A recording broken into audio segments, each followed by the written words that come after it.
Hello, Earthlings. Can you guys answer me when I ask you, what is the one thing that makes the Japanese language so unique? The answer is knowing how to end a sentence. Now I know what you guys are thinking. Joe, what do you mean by that? I'm as confused as when I first found out about tentacle porn. Well, I wish I could give you guys a more simple answer, but unfortunately, this one requires a little more time to elaborate. Sure, one can argue that the most difficult thing in learning Japanese is kanji. However, learning kanji generally boils down to one thing: memorization.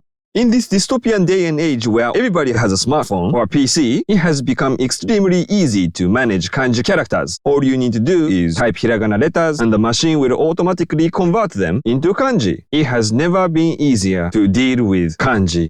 So let's talk about it, knowing how to end a sentence. If you know the anime series Naruto, I'm sure you know that Naruto adds dattebayo at the end of each sentence.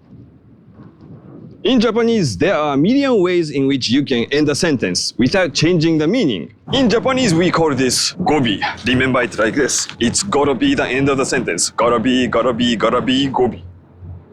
Okay, so let's take a look at the word to swim. In Japanese, the basic form would be oyogu. So what happens if I add ze? Oyoguze. This is something the main character from an anime would say. Although the meaning is a little different, it's kinda like adding man at the end of the sentence in English.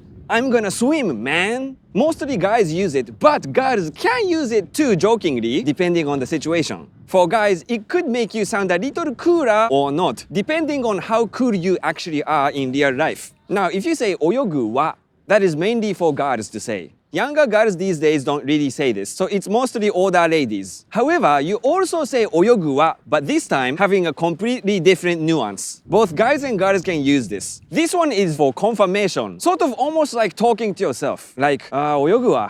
Okay, I'm gonna swim then. If you say oyogu zo, it's like saying let's swim, but a little assertive. If you want to take the edge off a little bit, you can say oyogo. It's still let's swim, but sounds a little more passive. Now, there are 47 prefectures in Japan, and each prefecture has their own dialect. And even within each prefecture, there are different areas and people talk differently. Some famous ones like the Osaka dialect, even if you are not from Osaka, the chances are, if you are a Japanese native, you can make out what they are saying because there are a lot of comedians in Japan that are from Osaka. So even if you are not from Osaka, you can end the sentence with a dialect to make it sound funnier. For example, you can say, oyogu nen. You can apply this not just for Osaka, but for other prefectures, each having its own characteristics and personality.